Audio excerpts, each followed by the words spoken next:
بسم اللہ الرحمن الرحیم۔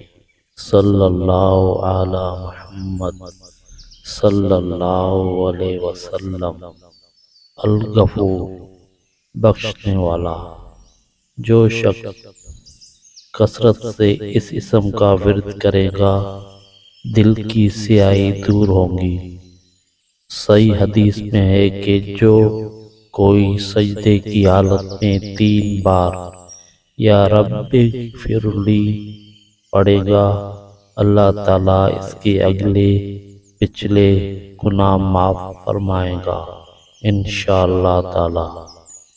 یاد رہے، کوئی بھی عمل شروع کرے اول و آخر درود شریف ضرور پڑھیں۔